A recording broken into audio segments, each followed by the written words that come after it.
That's right, folks. We are back with another riveting episode of Soundcheck with Pathos and Logos. And this week, we are here at world-famous studios with award-winning engineer, Pete De Boer. Pete, how are you doing today? I'm awesome. How are you? I am also awesome. Paul is doing fantastic. I feel pretty good. We're feeling pretty good about it. As you can see, we are here in your studio in Lakewood, right? We're in Lakewood? We're in Planet Lakewood, Colorado right now. So, as you can tell, this is a little bit different from how we are normally doing our Soundcheck episodes. This week, we're bringing it to you straight from the source. As you can see, we've got all of the accoutrement behind us here. Oh, yeah, buddy. And guest interview for this week will be Pete. So, Pete, I guess we'll just kind of hop right on into it, man. What was the catalyst for you getting started? I guess rock and roll and heavy metal and Rock and roll? playing in bands. The tip. Okay, so you started out playing in bands then. Okay, in high school and stuff like that. Are you a guitar player? Are you a drummer? A bass player? I sang in the band. Oh, Hell okay, yeah, got you. So you and Paul are immediately going to relate. Paul's a drummer now, but started off as a singer. Yes. If you could believe this, there was a period of time where I could sing Grenade by Bruno Mars in the original key. Nice. I can't do that anymore. Surprise, surprise. Fun fact, never smoked a cigarette, not once. Oh, really? Just lucky, I guess. Yeah. A little bit of the East Coast accent in there, too. You just mix it up a little bit. Oh, yeah. I eat gravel every morning, and Delicious. I bathe in whiskey like Countess Bathory, and that's how you end up with this sonorous tone that I'm working with. But so you were a singer in bands. Yep. There is a fairly common, it has been our experience, I'm sure yours as well, a fairly common I'm a dude in a band to I'm becoming a recording engineer pipeline. What was that like for you, Pete? For me, it was, well, obviously I'm singing in a band, so nobody had a PA. Right. Oh. So I started buying PA equipment, and so that I could have something to rehearse through other than a little guitar practice amp with a Radio Shack mic. Uh-huh. And that just grew and grew because I like technical things and gear, and I would take my toys apart as a kid and maybe Figure out put how them back they work. together with one less screw or something. And build things out of like those old tape recorders and stuff like that, and use the motors. And I had a train set that was really big, and I liked that kind of stuff.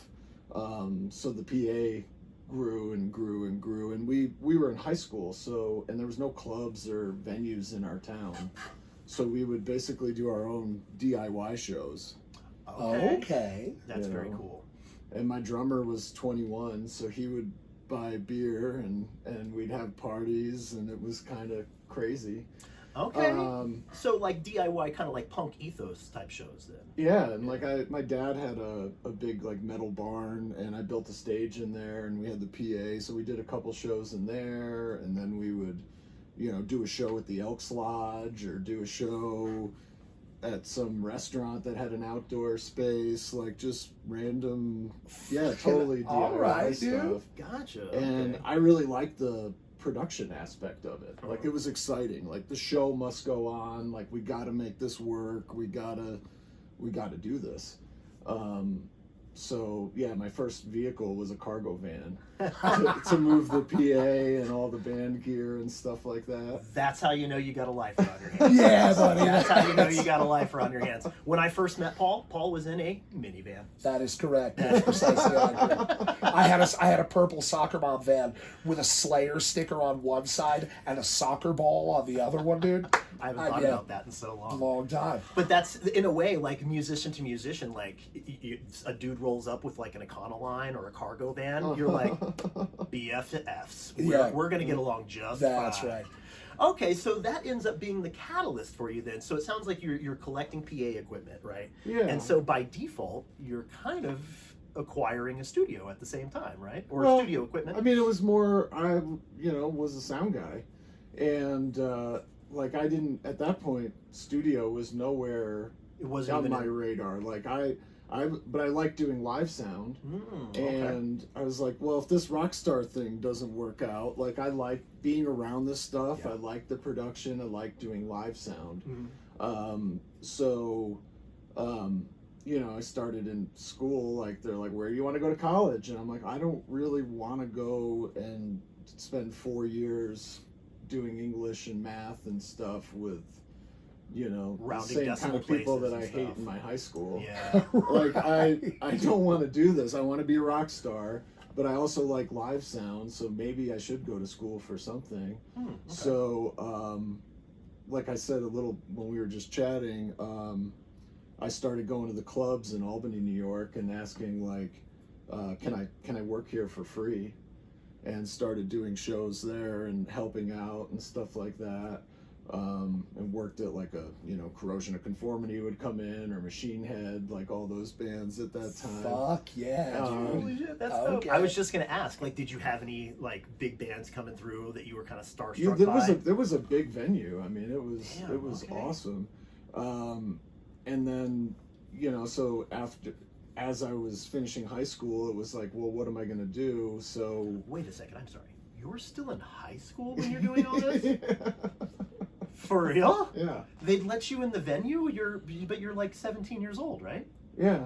Holy shit. My dad would drive me because, like, in New York, you couldn't drive after 9 if you were under 18. Oh, My dad would no drop shit. me off and go to another bar, and then pick me up, you know, 4 hours, That's 5 hours amazing, later. dude. Damn, dude. Okay, that's nuts, dude. I've heard of bands, right, being so young that they have to like wait outside to go in and play. That's right. But I can honestly say you are the first person who's been like, oh yeah, like I was working in venues doing live sound when I was a fetus, or you know, Right. like, dude. Yeah, and I that's mean, most of the time I really wasn't young. doing sound, but like there were some nights where the house guy was like, "My band has a gig. Will you do this local show?" Huh. No shit, dude. Yeah. And so they got these bands coming in, and High School Pete is Yeah. over there wiring things up. Yeah. Oh, that's fucking crazy. That's cool as fuck. Did anybody give you a hard time because of your age? I don't. Not that I remember because of my age or Huh. whatever. I mean, I had no idea what I was doing. Did anybody You give know, you a hard like time? I got the crash course at the board, and Yeah. it was like, and then it was like, here's a puff of a joint, and here's a beer, and Go like, nuts. yeah, first band went awesome, and then as I sobered up, I got more nervous, and keyboard player's girlfriend's like, I can't hear the keyboards, and then you start getting a little more Wish I had nervous another and beer, stuff, dude. but we got through it. Yeah. Wow. Oh my gosh, man. And I was running monitors at the same time, which was at Okay. the other console, so Oh, I'm shit. running back and forth from monitors Laps, to dude, front running house. laps. Yep. That's mind-boggling to me. Yeah, at such a young age. That's crazy, man. Like, good. So you've been doing this you've been in over sound 30 years. over 30 years now. Hell yeah, dude. That's bananas, you guys. Dude, you know what it actually makes me think of? Like, so I'm in the nerd zone, dude. Like, well, I mean, there's a lot of technical stuff associated, obviously, with recording. But just for my part, like, I don't know so much about recording, but things like songwriting and theory, a lot of information that you get out of books, right, is stuff that I have spent a lot of time on, you know, the classroom setting, studying, and everything that you're describing makes you reflect on the power of just doing it. Just going in, figuring it out in real time. You're both figuring out where to plug that wire in and how to emotionally manage the frustrated keyboard player's girlfriend. Because they are different skills that are still interrelated. And they're not in the same chapter. of They're that not book. really the same chapter of the book. No. And you got to work out both of those things at the same time. So Yeah, that's and yeah, being thrown to the wolves and stuff like that, like just kind of like, oh, we're gonna figure it out. There is no like real book or a manual that you get there that night. Be like, this is the protocol that I follow. You know, it's not like being at Abbey Road or EMI, where Right. you got the jacket on and be like, the microphone must be exactly 6.2 inches away from the speaker, otherwise it's illegal, right? Yeah. Like that kind of stuff. right, right. Well, But- there's so many times it's just fake it till you make it, right? 100. Yeah, dude. Yep. Yeah. Know exactly what you're talking about there, Pete. Oh well, dude, that is like I said. That's absolutely fascinating to me. So you're like in the seedy underbelly from the young age, kind of growing up, seeing all this stuff going on, huh? Okay, so when did you officially like make the leap to like I'm a live sound guy or I'm a recording engineer then? Well, so after high school, I had found Institute of Audio Research in Manhattan. Okay. So that was the plan, was to go to Institute of Audio Research, and I wanted to start as soon as I could, which was like in August, right after I graduated, so that I could be finished as soon as I could. So that got me to New York City, and I had to get housing there and stuff like that. And then I started Institute of Audio Research in New York, where Gotcha, okay. I knew nobody or nothing, which was fun. Kind of small fish in a big pond at that point. Right? Yeah. I spent a lot of time on the phone with my girlfriend, who's now my wife, and That's awesome. she, that's cute. she really supported me. She supported me my entire career, really. There's a lot of that going on. Let's be honest. Yeah. Yeah. I mean, especially in like music industry, it's tough to make a living at all, right? But then even for those folks who do make a living in the industry, being able to like stretch it out, it's not like the checks are consistent.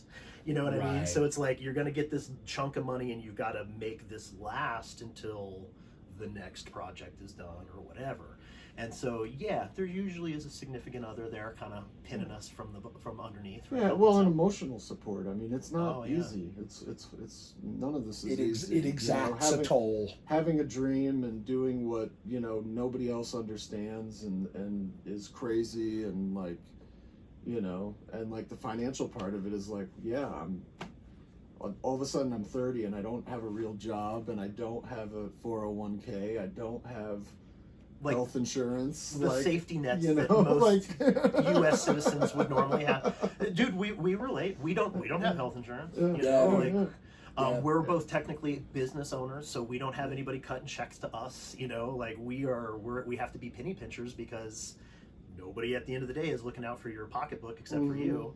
And like I said, it's tough to make money in this industry. As a matter of fact, it almost seems like it's very easy to spend money.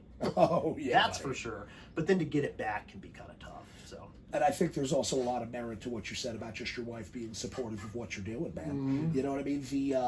A person like yourself, Kyle and I actually talk about this all the time, about working in the arts.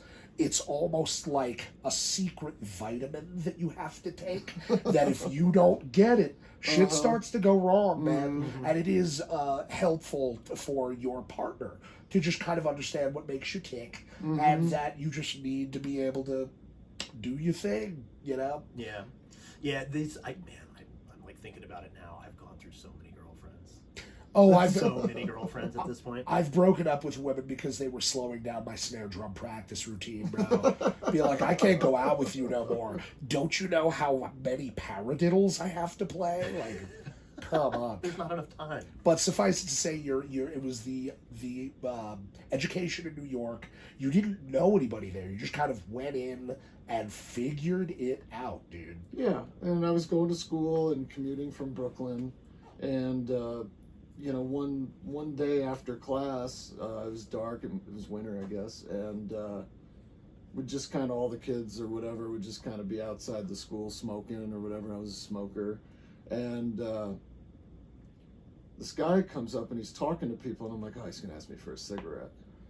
And he had long hair, and he says, hi, I'm trying to find some of the, like a teacher that I know here that's an engineer, because I have a studio around the corner and we have a session for Puff Daddy, and my engineer is going out of town, and I'm trying to find someone that can help, and the studio's like right by IAR. And I was like, okay. He's like, they don't let me in the school because I don't have a badge. Yeah.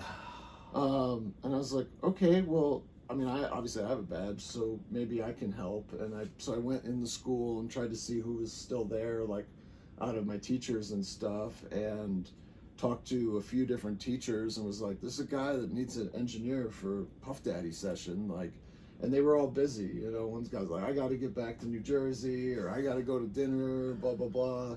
They were all busy. I went to the reception desk, which was a guy that had just graduated the program and was working at the reception desk. And I'm like, dude, do you know Pro Tools? Do you know MIDI stuff? Like, there's a guy that needs a engineer for Puff Daddy, like, right now. And he's like, oh, I got to answer the phones until 9 o'clock or something. Paul's face. Yeah, I know. It's like, okay, guys. Yeah, I mean, you know, but, you know, when opportunity knocks, right? So I went back outside and I said, I can't find anybody. You know, I was surprised, like, that nobody was like going to jump up and be like, let's fucking do dig. this. Yeah. Dude, the two explanations you just gave, I have to answer the phones, and then as a Jerseyite, my personal favorite, I have to get back to Jersey. Cool, man. I got to go to Wawa. You got to catch your path train. Man. Yeah, that's right. Got to get back to Hoboken, yo. Yeah, dude. Not going to get there. That's why. So I told him, I said, I can't find anybody to help, but I don't have shit going on. And he was like, well, maybe you could intern for us or something. Do you want to come with me back to the studio? And I was like, sure. You know, so. Just like that? Kind of interesting. I'm like, I'm just going to follow this random guy in New York City. And yeah, like, I know. When there was a moment where I was like, I don't know where this is going. Yeah, like, you walk around the corner. We go and opens this door and we get in this elevator and go upstairs. And no one heard from Pete ever again.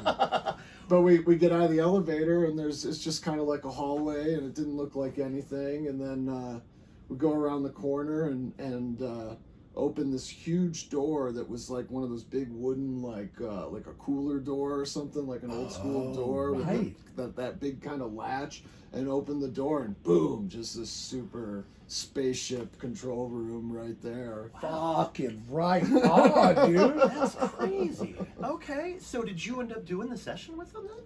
Yeah, I stayed there that night, and the owner was engineering and stuff, and he's like, here's what I need you to do, you know, make sure the ashtrays are empty and make coffee and make sure there's paper towels and toilet paper in the bathrooms and just, you know, and shut up and just and just hang out. And damn, it was fun. I actually got to hit record that. I remember I got to hit record that first night on a 2-inch tape machine. It was really cool. Oh shit! And that's amazing. Life Dude. has never been the same. That's right. Wow, man. So I got to be honest with you. When I asked you like what the story and what the catalyst was, I was not expecting something so fucking cool as that, dude. That's great. Wow. What was? Do you remember what the name of the studio was? It was TMF. Okay, how about that, dude? Now, I remember hearing that a lot of the hip-hop cats in New York, Puffy included, were all going to, like, a community college? Like the Community College of New York or something like that? I have no idea. No? Was he already big at this point in time? Yeah, he was already big. Okay. Like, I don't remember what... I'm not a...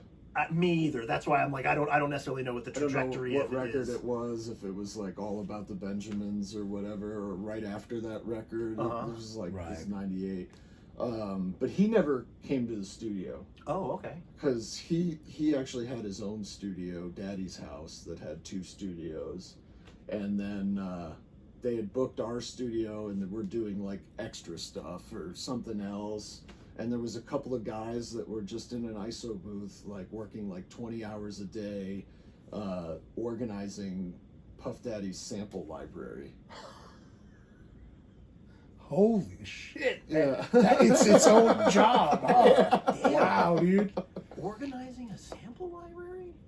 Wow, I feel like they back would have... in the day, I mean, just pulling Yeah. everything from everywhere. And this Right. Pro Tools was really new. It Mm-hmm. was like the D24, like the mix system was just coming Mix out. 808, right? Or Yeah, mix some... 888. Yeah, there it is, But it was 888. 16-bit. Like, Yeah. well, the mix system I think was the first 24-bit one Mm-hmm. or whatever. That's when I got my start on Pro Tools. It was on the mix system, Mhm. and so seeing how far Pro Tools has come now is sort of like mind-boggling. But we'll get to that. Yeah. But okay, so then yeah, because back then sample libraries would have been. I mean, you would be keeping like wave file samples of everything, and then you'd have to organize it yourself, right? Because Yeah, I guess. or remember when you'd have to have the Hollywood like sound effects tracks on a CD. Yeah, we had those at the studio. Yeah, They and were you'd on have the to rip shelf, them off. The whole catalog. And, No shit. Yeah, it or wasn't like. samplers like the Akai samplers and stuff like that. The Oh my S2000 God. I and thought about this. In some and the MPCs. Like we had a session with Q-Tip. And, Oh shit. yeah, we did a whole Q-Tip record. It was awesome. No shit. Yeah. Fucking dude. Pete, dude. Okay. Dude, was you're just amplified. fucking coming out with all the killer stuff in like the first 20 Out minutes. the gate swinging, baby. Oh, Okay. dude, that's yeah, great. it was a cool studio, and a lot of what I loved about working in studios was, obviously there'd be the awesome sessions with like the house guys that were my friends, where I could really work with them and learn stuff. But then it was a commercial studio, so there was tons of freelance engineers and producers and engineer-producers that would come in with different ideas and vibes and techniques and stuff like that. So you just got to absorb all that. Like Bob Power came into our studio a bunch of times after we put in an SSL. No, I'm sorry. Who? Bob Power, I think he passed recently. Rest in peace. But he did like Tribe Called Quest. And Okay, D'Angelo, dude. and he mixed the Q-Tip record. Like he mixed all that stuff. Like, Got you. Wow, damn, dude. Yeah. Okay, so we're looking at a very well-rounded individual here. Oh, you have a lot of different genres and styles, and obviously, like New York. I mean, that clearly you were just at an epicenter of a bunch of stuff that was happening at that time, dude. yeah, a lot of that time. At that time, I mean, there was a lot of hip hop and a lot of R&B and stuff like that. Like that's when the Lauryn Hill record came out. Oh, was that stuff. the Miseducation of Lauryn Hill? Yeah. Hell yeah, dude. Now, would you describe yourself as something like? I mean, obviously, engineers work on all kinds of genres, right? But would you describe yourself as like a hip hop head? Are you into like hip hop and rap music normally? No, I mean that's never been like the primary genre that I've done anything with. But I mean, I enjoy it. Yeah, I enjoy all music. I enjoy songs and music and a groove and all that stuff. So That's just. I guess I'm just finding it kind of interesting that that's where you end up getting your start at. You know yeah, what but I mean? we didn't just do hip hop. I mean, Right. we did all kinds of stuff at that studio. We did rock bands. There wasn't a lot of metal in New York City. Sure. Like, I don't know. I guess either they went to other studios but like, the metal scene in New York at that time was hardcore and stuff like that. And I think a lot of those records happened way out in Brooklyn or New Jersey or wherever, not too much right in the city. So I didn't get to work on much metal until a couple of years later when Biohazard came into another studio that I was working at. And that's a great segue because I had seen on All Music on your catalog there that a couple different Biohazard records had come up, and so to go from working with Puff on your first session to now we're at Biohazard, completely different, right? Yeah. I was stoked because, like I said, there wasn't a lot of metal. Sure. There was rock bands and stuff like that, and kind of a lot of pop and singer-songwriters and all that. But yeah, it was finally like, oh yeah, there's a really cool metal band coming in. Just pumped. Let's fucking break stuff, right? Yeah. So then, okay, so kind of I know you said that you were working, you did rock stuff there too, but making that transition to working with Biohazard where you've got rap, rock, metal, in fact, I wouldn't even call it rock, metal. Were there aspects of recording from the other studio that you brought to those sessions? Or was it kind of like relearning again? So that's interesting, right? Like, people ask me, like, how do you record drums for metal? Or, I don't think, to me, there's not a huge difference between any of it. Like, I set up mostly the same mics and mostly the same places for a country album that I would for a metal album. It depending on the metal record and what the sound is and what we're trying to go for. Maybe I'll do something a little different. Maybe I'll put a mic on the ride cymbal or something like that, or spot mic things a little bit differently.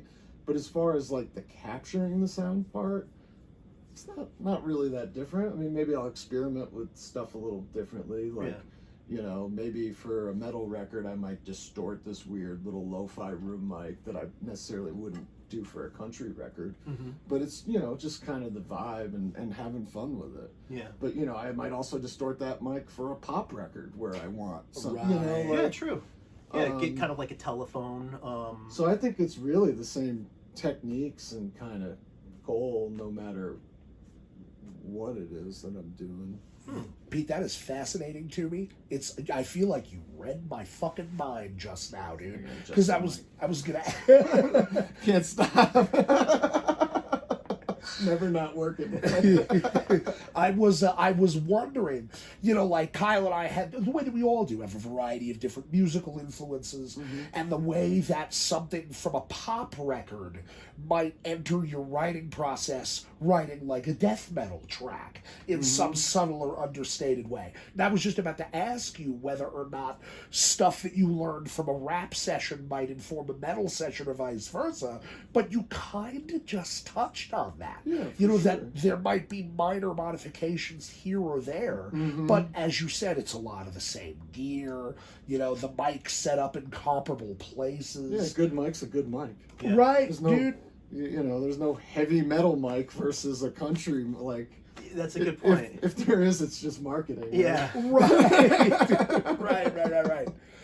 So that's cool. So the other thing I was going to say, you had brought up like miking up drums for like country. Would you ever mic up and use, or would you record drums for any hip hop or rap albums, or was that usually electronic or No, sample? and I didn't work on a ton of hip hop or rap albums. Like that studio got a few things, but you know, so I got to, you know, meet Q-Tip and work on, and that was cool. That was a project that just went on for months, and sometimes he'd show up, sometimes he wouldn't.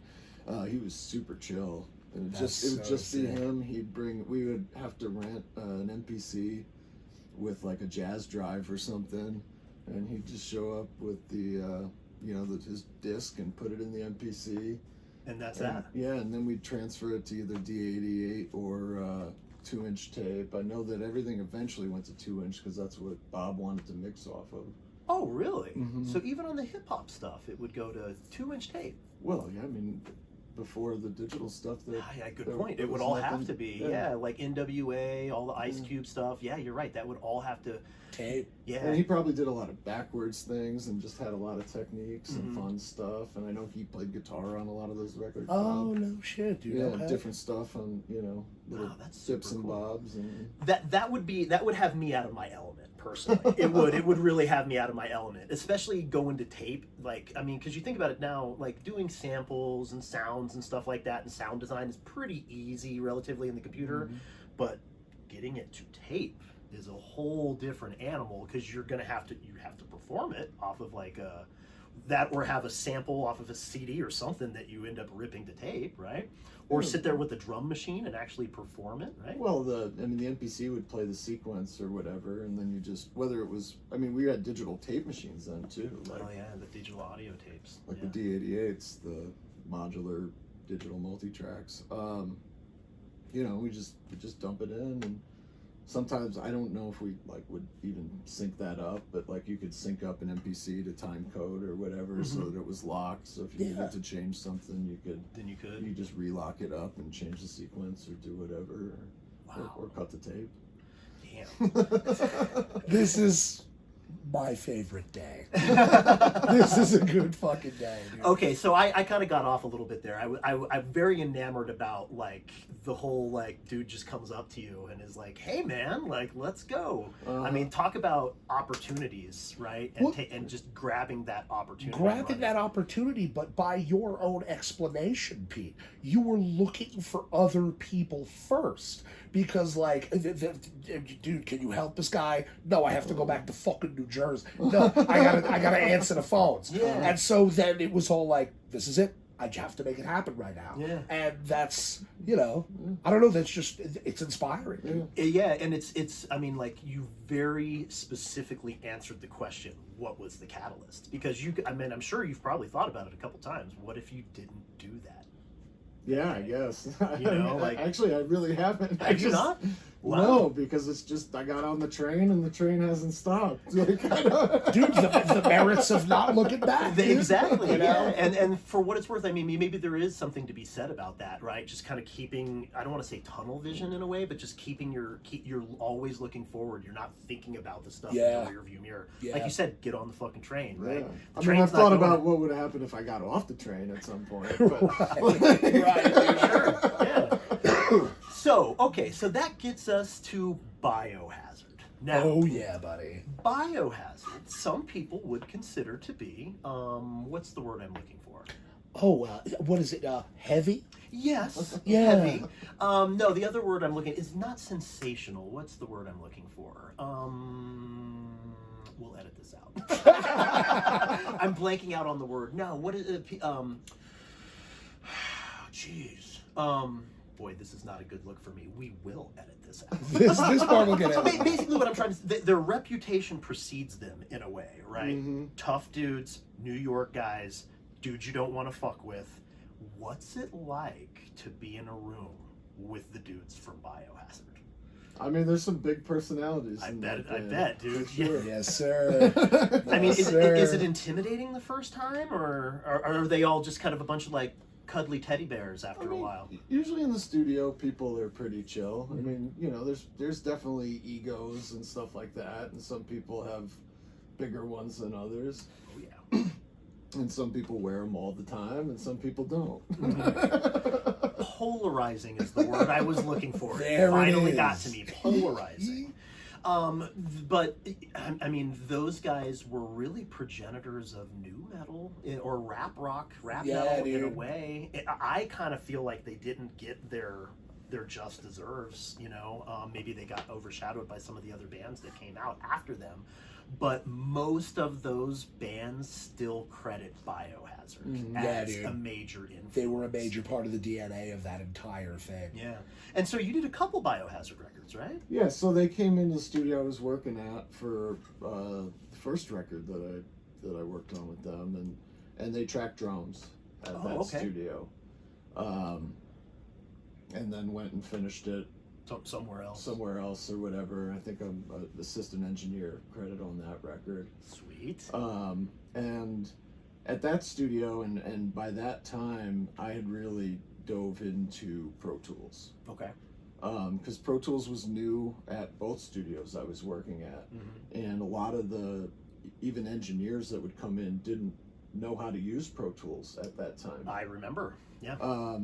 So I made it my mission to get ninja skills at Pro Tools. At fucking Pro Tools, dude. Absolutely. Yeah, because like running the tape machine and stuff, these guys could do that like nobody's business. Right. So I was like, I'm gonna be the guy. Like, this is where I can get on these records and work on these records is with Pro Tools. So you know, I didn't have a cell phone. You know, so when I was in sessions assisting, I was either reading Mix magazine or what. That was it. Yeah. Right, dude. Right. You know, and when I was assisting, I'd either be sitting at the console watching everything that was going on, or if that, you know, if it was somebody that you could tell the vibe was too overbearing for them, I'd just go sit on the couch and read Mix magazine or whatever. So I just started reading the Pro Tools manual, and I bought a Digi-001, like a home Pro Tools thing, and a G4 computer, and so that I would have Pro Tools. And I just started reading the manual, which I to this day, when people ask me, like, would you teach me Pro Tools, or do you do Pro Tools lessons? I'm like, no. Like, read the manual. The manual. It's like, I'm not a big manual guy. I don't read every manual. Right. But that manual, and if you want, you know, I was on a mission. I wanted to learn Pro Tools. Yeah. And that manual was written well. It was easy to read. It was really easy to read. Yeah. And so I read the manual, probably the whole manual, 3 times. Hell yeah, dude. Because you were on a mission, as you said. Yeah. And every time I would glean more, and you know, and I learned a lot about the system and the different configurations, because there's all different, you know, so I learned a lot of technical stuff. Yeah. I learned a lot of options that people didn't even know existed in Pro Tools because I saw them in the manual. Okay. And then the other thing I learned was where things were in the manual. So you could quickly reference or get back to it. Yeah, Right. like, oh, this is an editing question. Mm-hmm. You know, Yeah. so I could find stuff in the manual. And then the other thing when people ask me about learning Pro Tools is everybody wants to know the quick keys. Yeah. And I didn't learn the quick keys because the manual at that time would tell you what drop downs things were in. Like, go to the edit drop down, go to the audio window, go here.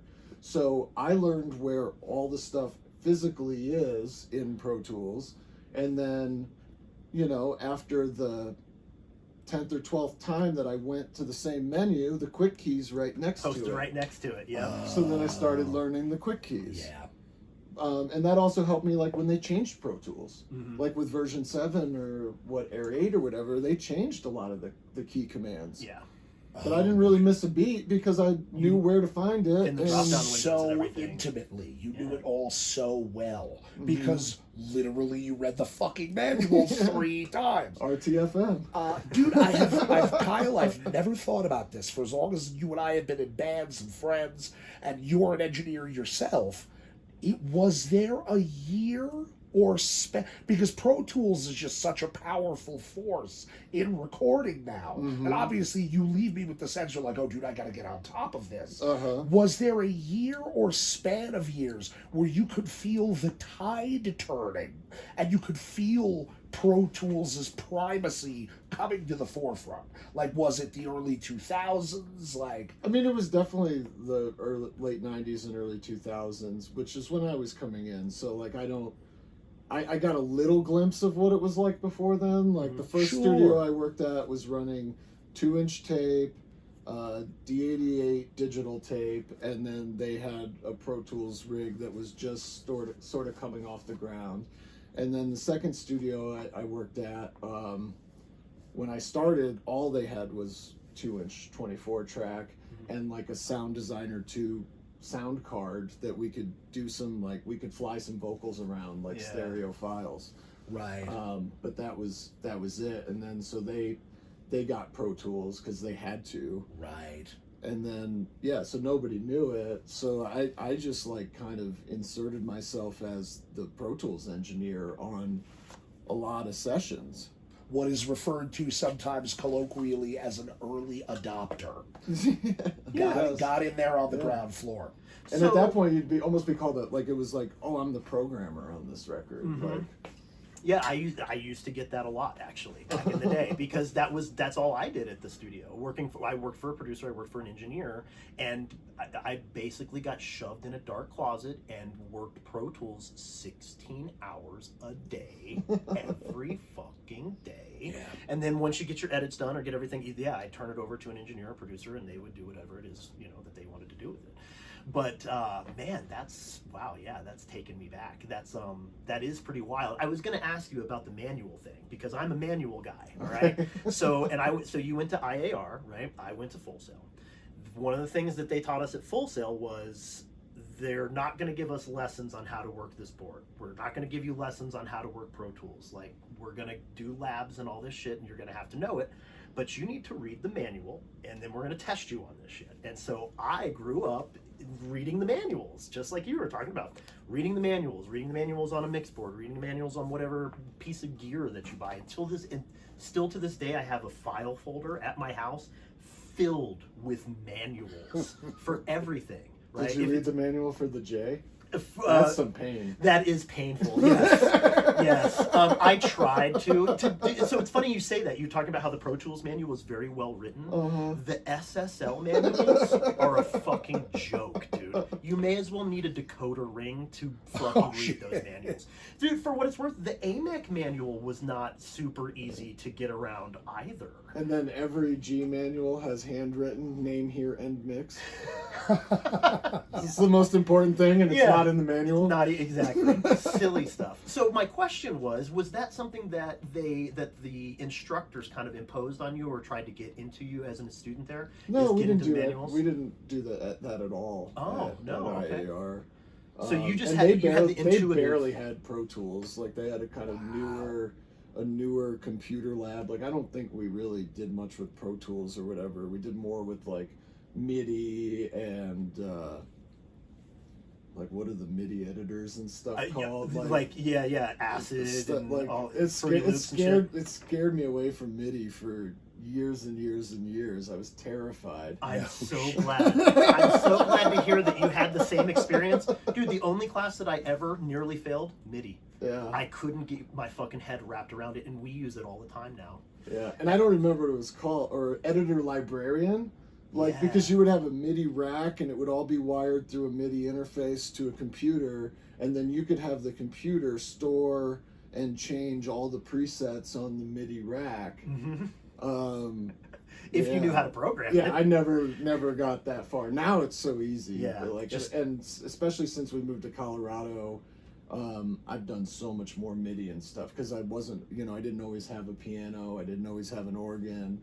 And then just random, people coming in that wanted to do stuff on keyboards or virtual instruments and stuff. So I've gotten much better with it. It's kind of like by necessity in a way, right? Yeah. Yeah. Same for me. Like I was, people would say the words the acronym MIDI to me, and I would just like start sweating. Like, oh my god, dude! Is it channel 10? What are we on? What are we doing right now? And now it's just like a lot of stuff runs on MIDI. It's so much easier, The times they are a change, and they have changed, that's for sure. That's fascinating, actually, that at that time, like, even in the educational, institutional setting, that it was like that cryptic. And now the tape... I just don't think they really had a big lab put together, and probably didn't have, like, Full Sail was much more high tech, and they were spending a lot of money. Lots of money. Yeah, I'm still paying for that. Oh shit!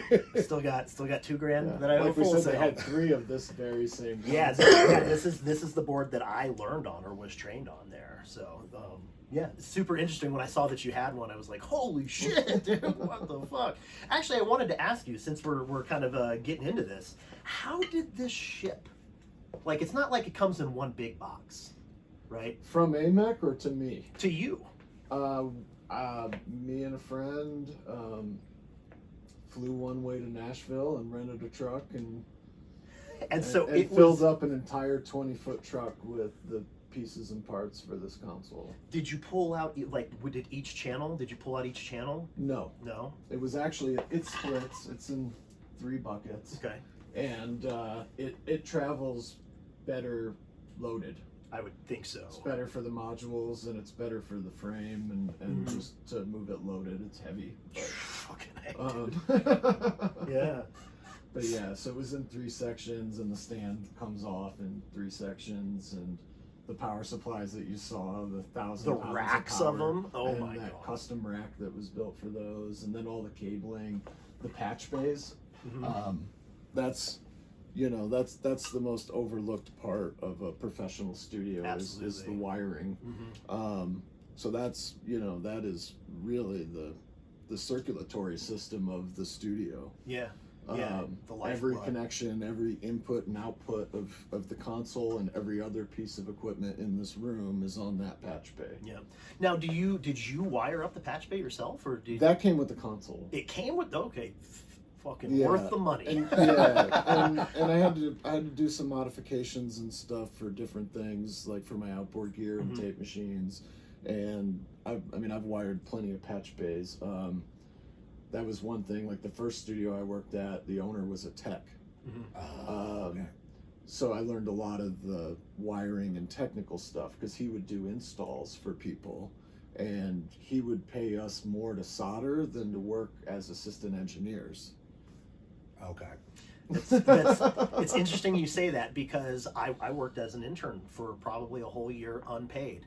And when it got to the point where I started doing the tech work around the studio, repairing stuff, soldering in particular, that's when you start getting paid. Yep, that's exactly Right. when I started actually making money at the studio. But I started as a tech, and then that became assistant engineer, et cetera, et cetera. But yeah, and that's helped immensely. oh Like, yeah, for sure. You know, like as far as like any studio that I've had, like being able to do my own wiring and stuff like that. I mean, I've saved, I mean, at this point, tens and tens and tens of thousands of dollars, and I have professional grade wiring and professional grade capabilities. And then also from that, you know, from all of it, from having a PA system to working in studios to doing wiring, the troubleshooting. Yeah. And understanding signal flow and finding issues and stuff like that. Yeah, that's a skill you can't, like, you're not really going to pick up that skill in college or anything like that. That's real life skills. Like, you got to be in it for some, and then it crashes on you to be like, well, what the fuck is going on now? Yeah. Yeah, and working with a tech and being on staff and turning the gear on and off. Like I you know, have audio students that come work for me and they've never turned a console on. They turn on the speakers first? They don't know. I mean, they don't turn anything on or off. You walk into Full Sail or whatever and the gear's on. That's a great point, actually. That, you know what, as a student of Full Sail, that they never touched down on how to power up or power down that studio. But the first thing I learned at Traxxas was, do not fucking blow out my speakers by turning on the board with fucking speakers on, dude. Right. You know, turn the speakers off before you shut off the power supply, you know, like that kind of stuff. But those are things like, you're right, like they did not teach us that in school, but that's the kind of shit that when you do get into a studio, if you pull that, you're gonna get fired. You're gonna get fired immediately. We like, talked about over-under before. I didn't learn over-under at IAR. Oh, they didn't teach They you that. did not teach me that. And then I also had an intern that went to school and they taught it to him wrong. Oh. Isn't that well? And so, as I mentioned, I go to school. They teach us over under the practice, so you can throw the cables out and everything like that. I get my first job in a studio. Guess what? They don't do over under. You know, it's like fuck me. It's like going. We like curly cables here. Curly cables. That's what they always were. And it's funny because any of the musicians that would come in at the end of the session, they see you kind of like wrapping up the cables, and they're like, "You're not doing over under," and they're like, "No," and then yeah, no, and then they're like, "Man, Eric ties his cables so weird," you know, because he would literally like wrap them all the same way and then tie them and clip them together. Wow. Yeah, so it's like, okay, when you undo it, I mean, the whole thing like kind of like held form. Is like, all right, man, you know, like fucking, this is why I'm constantly fixing your fucking cables, bro. Like, I don't know what to say, you know. It's like going to bartending school, and then you get a job at an actual bar, and they want you to do it nothing like what it was like when you were in school. They're like, if I see you throw one more fucking bottle up in the air, you're fired. That's You know. This isn't a film from the 80s. This isn't Roadhouse. That's We're right. thinking the same thing. We're on the same fucking wavelength there. That's great. Okay, so we get into, at this point, we're into Pro Tools era. Okay? Yes. Which, as you mentioned, is kind of a tricky era for a lot. I'm not even say a lot of engineers, but I'm sure you can attest to there were quite a few engineers or producers who did not make the leap. They were like, I'm going to stick with tape. I'm not going to learn Pro Tools, and you know, a lot of them kind of went the wayside. But the folks who were able to learn Pro Tools, I think, especially the ones who started out on tape, who did make the venture to Pro Tools, I think they're a bit more well-rounded as engineers, personally. Right? So when I was taught to use Pro Tools like a tape machine. Right? Think of this as a tape machine. Yeah. I still do. Yeah, I do too. I say it to people all the time. Think of it as a tape machine. Yes, you can use undo a million times, right? But that doesn't actually help you with your recording at the end of the day. It's not going to make your performance any better. You know what I mean? You still have to be able to identify a correct performance. I think it makes it worse. Thank you. Right. Thank you. You took the word. We talked about this on an episode just a couple weeks ago. It promotes mediocrity. Pete! That's exactly it. I said I don't need 20 tracks that suck. I need one good one. Yeah, what's up? How about be good? Yeah. And then we got something to work with here, dude. Yeah, exactly. In a way, I almost feel like there is no undo button on a tape machine. right? Right. You can record over Yeah, it. you erase it. You erase it, but it's not like you just go, well, that was shitty. You're not going to do it a million times in a row usually, because generally the musicians coming, if you're doing tape, are going to be prepared, right? They know. And so yeah, it's funny. I feel like the undo button in a DAW has totally shaped the musicianship of the 2000s, because you got guys who are just like, I don't necessarily have to master this as a performance piece. Yeah. I can just learn the part, or I can come up with it. Let's put note by note by note and just cut it together, and it like sucks all the soul out of the music, you know? Yeah, absolutely. Yeah.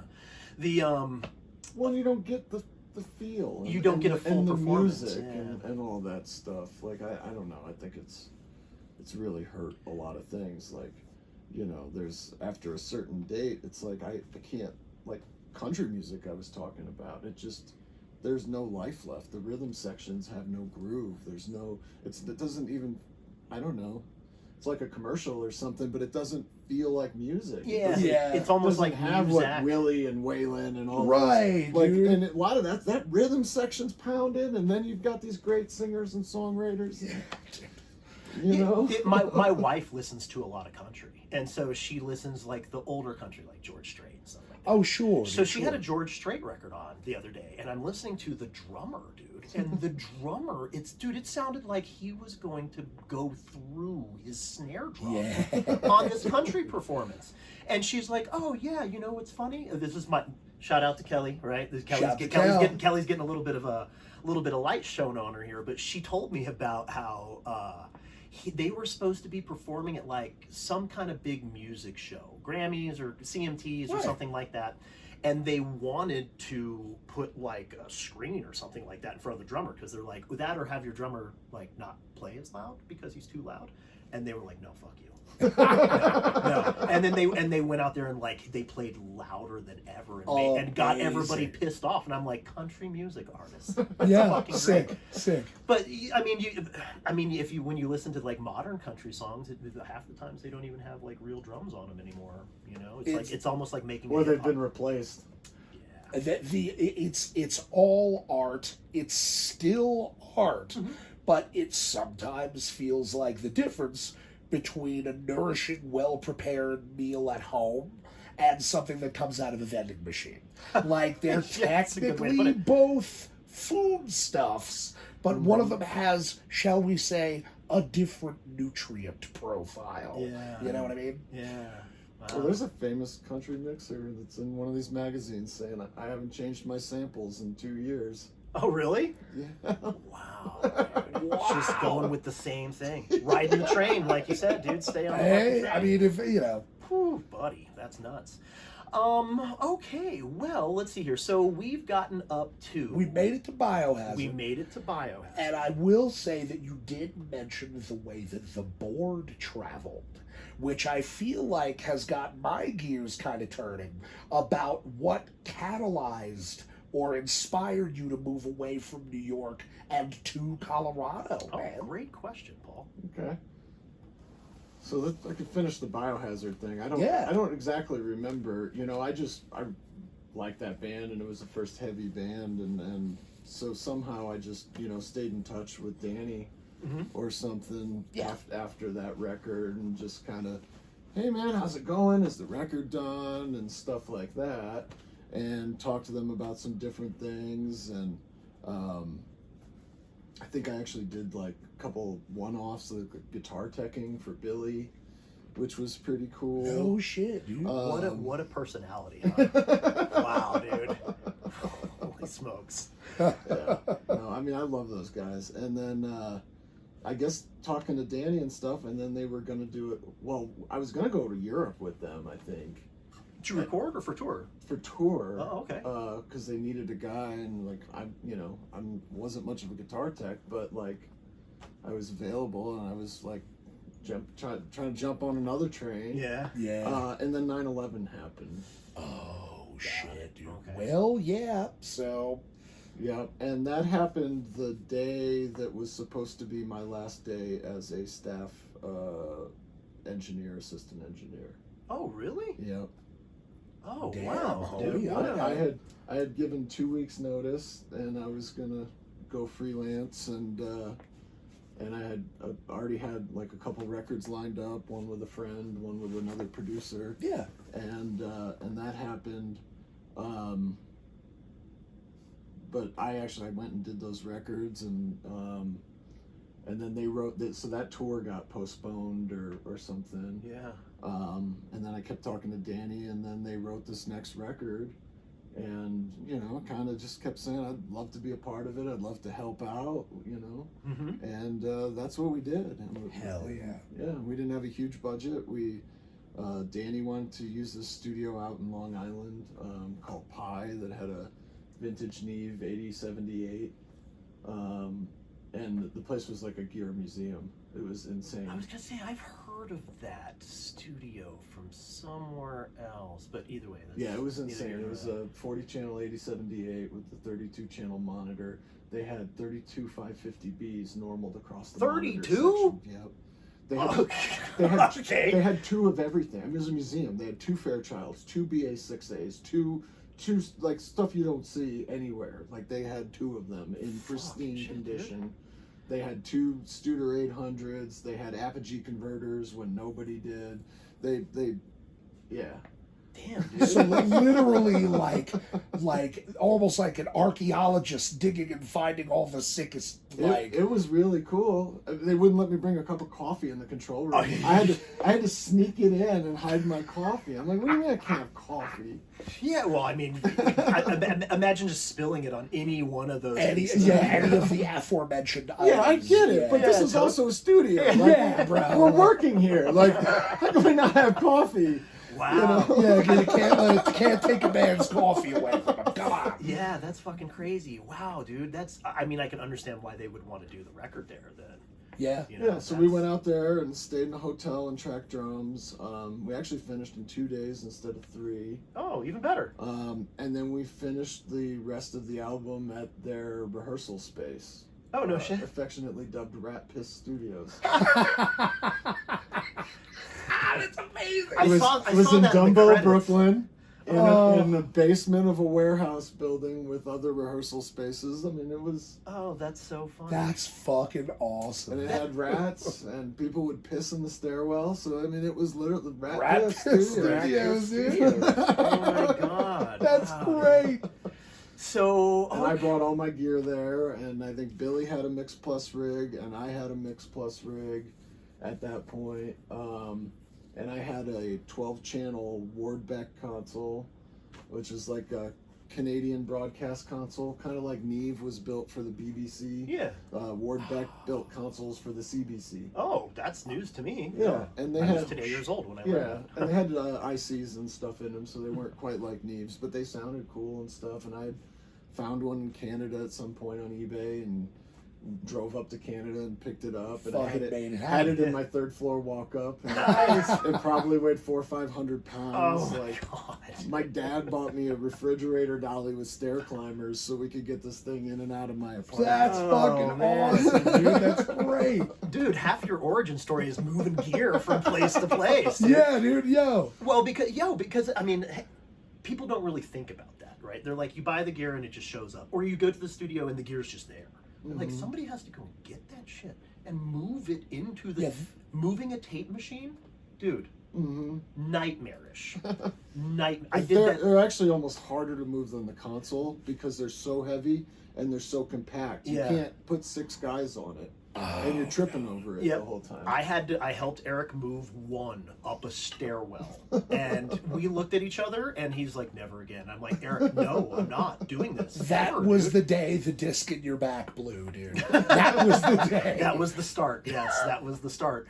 But you're right. You can't. It's like the weight and everything. Oh man, people don't think about that. They're just like, "Oh, it's a tape machine. It's gonna sit there, no big deal." And be like, somebody broke their back. Straight up. I mean, that started for me in high school with EV 1502s and 4x12s, and we'd practice in my basement, and I would just carry them and lean back and hoof Fucking them hell. up the stairs and thinking, yeah, I'm the man. I'm the man. Now I'm like, I pick up a guitar amp and I'm like, oh, I'm gonna really feel bad. Like, yeah, tomorrow. we're going down. Like, You start tipping I have over. to tell the bands, I'm like, it's not that I don't want to help you, like load all your cabinets in, but like, I'm just gonna be here in pain. Yeah. Fellas, this may sound crazy, Yeah. but human beings use their backs for other stuff than loading gear in. Well, and they do have the term engineer's back that's out there. I mean, It just is. most it's from leaning over the desk, dude. You gotta Right. lean over and fucking touch all these Oh, knobs. my knees. Oh, yeah, 'cause you lock I your have to knees be together very- to- I have to be very conscious when I reach the bus switches about Yeah. my knees and bending my Right. knees Yeah. and not torquing on them. Yeah. Oh, I've never thought about that. The physical toll that the nature of the Yeah, work oh, it's so rough. exacts. You know, shit. Yeah. Y'all motherfuckers are like, I think about that shit all the time, Paul. It's those kinds of things that, I guess, like, the musicians who aren't on the other side of the glass don't really take into consideration. Yeah. You know what I mean? They're just like, oh, this shit is all here and it works. It's like, motherfucker, there's a wire for Every single fucking thing. No, but you raised such an interesting point about it, though, guys. Because you walk into World Famous and you look around, and it's almost like the landscape of the environment. Everything in here, because obviously it's very well organized, it's connected to itself and one another. It like feels like it's always been here. Nah, dog. Like you had to get this stuff in this Yeah. place. So I mean, that's this is the second console we've had here. I was just going to ask, what did you have before the AMEC? An AMEC Rembrandt. Oh, okay. Yep, which was a fantastic console. I mean, I had worked on these in New York. Like we said, at Big Blue had one, and then Ron St. Germain bought one. So I think this console is the most fantastic, insane, wonderful sounding piece of equipment and capable piece of equipment ever created. But obviously, like, you know, years ago I couldn't afford one. I couldn't believe that I could afford one when we got it. But when we moved to Colorado, I no longer had access to these other consoles. I no longer had access to, you know, commercial studios and stuff like that. Like honestly, like gear, I mean, being an engineer and being in this, and, you know, gear's always been a part of my life, but like the gear is not like what I do it for. Like I never had a passion to own a studio. Mm-hmm. Like I never set out to own my own studio or to be a studio owner or anything like that. Like I wanted to be an engineer and a producer and make killer fucking records and work on music. Like that's my passion. Yeah. The rest of this has kind of been incidental to that and a necessity of that, like owning a PA or whatever. Like, Yes. you know, I would have much rather, if I had gone the live sound route, work for somebody that had the best PAs and drive their rig.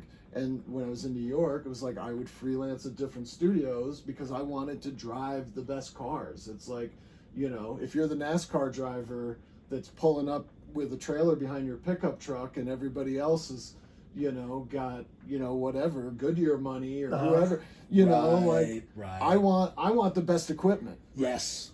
I want to figure out how to get on the best equipment so I can make the best records. Right. So like, you know, at most points in my career, it was like, I can't compete with that. I can't buy a vintage Neve. I can't buy an SSL console. I can't buy Studer tape machines. Right.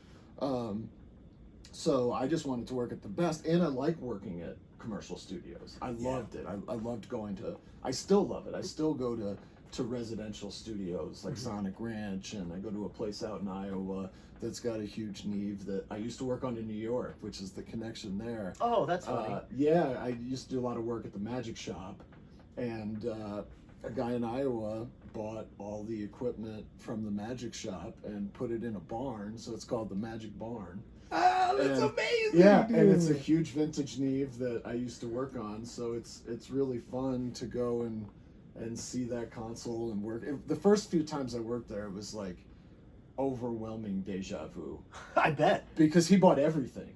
Like the racks, the tape machines, the speakers. Like the everything off layout the is wall. the layout's very similar, like where the doors are, where the power supplies are, where the patch bays are. So like So you literally, first off, how fun for you. Yeah, that's Yeah. cool. You know, it's awesome. But secondly, you walk into a barn and you're like, am I in New York again? Like, what the hell is, like what?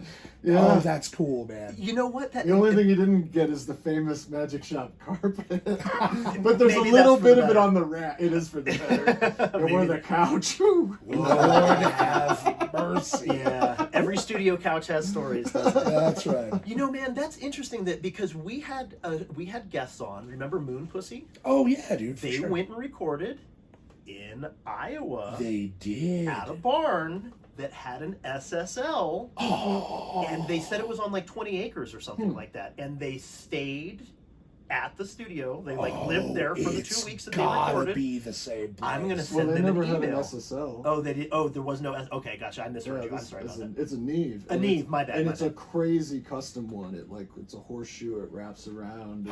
It's damn. 2 consoles put together. So it's 56 channels with flying faders. It's very cool. Hot Okay. damn. Wow. For a second, I was like, dude, there's no way that this is like happening right now. But okay, that makes sense because they had specifically said that there was an SSL board out there. So okay, yeah.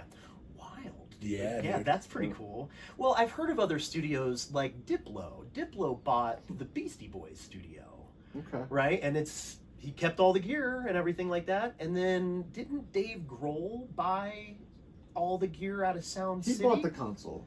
Oh, he out of just Sound got the City. console. And that's Okay. a great documentary. I saw that on the Yeah. plane, dude. I Yeah. was like, I've probably watched that 3 or 4 times. It makes me cry, dude. About the 8048. It makes me cry, dude. I get like, I don't know why I'm that guy. I'm like, Yeah. oh my Works God. I would have rather he just ran that studio, but I get why you would just buy the console and put it in your house. Put it in your and house. work in your Yeah. house, I'm especially, sure you Dave know. Grohl's house is very nice. Yeah.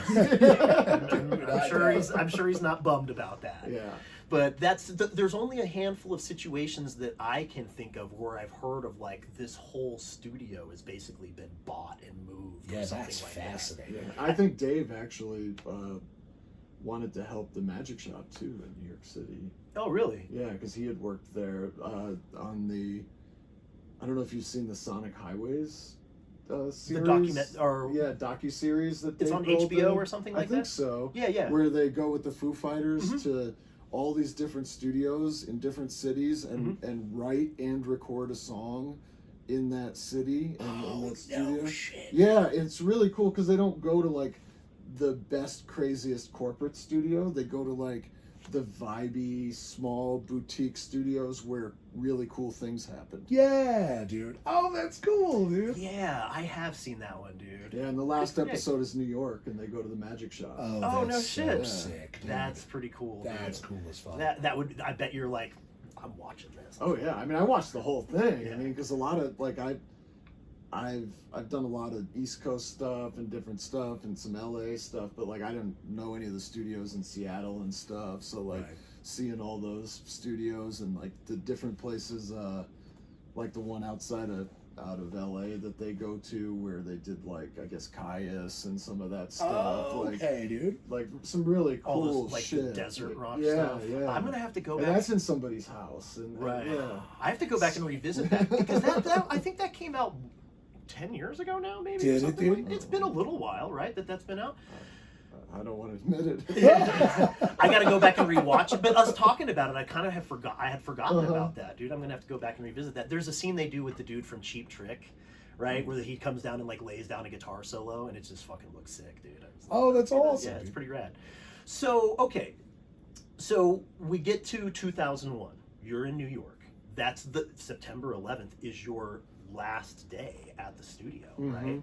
So at that point, are you moving to Colorado at that point, or are you going to California? No, I didn't move for another, I guess, 8 years. Oh, but I okay.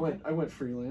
Okay. Basically, Okay. I had a couple projects and a producer that wanted to, a couple producers that like were interested in working with me. Yeah. So I just started freelancing, Okay. and that was awesome. And that New York environment is set up for that with Totally, commercial yeah. studios. Yep. And I would, talk to a producer, and this is the record we want to do. This is the setup, and then I would start making phone calls. Oh, and this is the budget, obviously. Right. And then I would start making phone calls and find oh, I think this studio would work really cool, and I would call them and either set up a tour or just, get down to business, and this room would work, and this is my budget, and these are the dates. Can we do it? Mm-hmm. Wow. Okay, that's super cool. So is this before you hook up with Ron St. Germain, or would this be after? That was before. Okay. Slightly before, a couple years before. How does that meetup end up happening?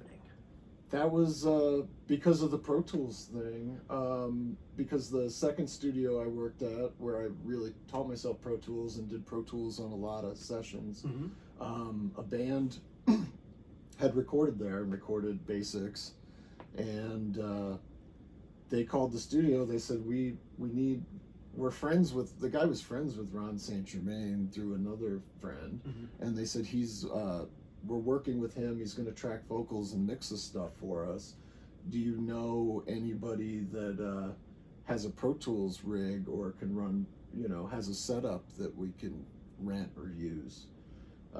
So the studio said me, because I had a Mix Plus rig that I could move in duffel bags. How about that?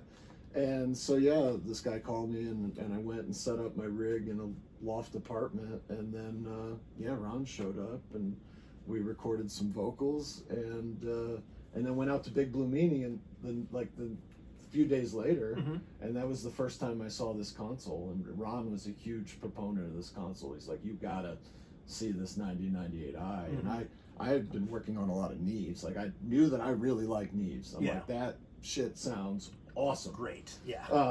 And then he's like, this sounds even better. Yeah. And it's a modern console for mixing. So he was a huge proponent of this console, and he had already talked 311 into buying one, and then Tim at Big Blue had one, and so we went out there and mixed. We actually brought my Pro Tools rig, but rented a 24 channel rack of converters, so we'd have 32 outputs. Okay. And yeah. And that was it. That's the first taste of the AMAC, huh? And here we are, years later. Oh, that's so. I don't want to get too far off into the weeds, but if there's one key component of the AMAC that sets it apart for you, like, what is it? Is it the EQ section? I mean, with the 9098i, yes. Hard to beat. The EQs are absolutely unbelievable. Get that glow, get that sheen, baby. Yeah. And I mean, working with Ron's got a Neve rack, and we would, work in different places. Even at 311's place, they had some outboard, or we'd rent some outboard thinking, we needed it. And it got to a point, like I remember it at 311's place, where we plugged in a 1081, and we did this in other studios with all Ron's Neve stuff, where you put them on an insert, because you thought, that's what I need. I need that. I need a 1073 on this. Yeah. So you put the 1073 on, and then Ron would go through and match it with the board in the with the EQ in the console. Oh, and okay. It's so easy to switch between the insert and the EQ. Yeah, to AB. And it was like, well, wait a minute. I can get this one to sound exactly like that one. Yeah. And I've got 56 of them or 64 of them on this board. And then I still have more gain, and it's fully parametric, so I can dial it in even more. Yeah, because on some of the Neve stuff, you get the wider bandwidths, right? A little bit hard to make them a little. And you get really musical frequencies Totally. in steps, so it's easy to lock into. Like, I feel like a lot of my ear training came from working on 1.2, 2.4, 3.6. Like, that's funny. That's what I think. So just so you know, that's because like the knobs, the frequencies are stepped. Click. Yeah, they're stuck. Whereas he's talking about these being parametric, which means you can move it around and choose your frequency. On the Neve stuff, it's set. Yeah, these are continuously variable. Yeah, but yeah.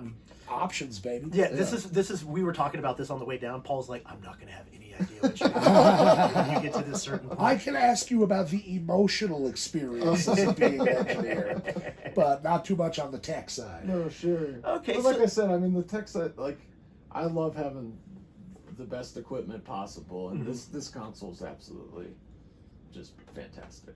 But to me, it's a tool. Yeah. You know, like we still got to make a great record. We got to get the performance. We got to have the songs and the music and the arrangements and the tones that we put to tape before they ever even touch the console. All right, folks, so that wraps up our first part of the interview. Definitely stay tuned for part 2 with Pete De Boer.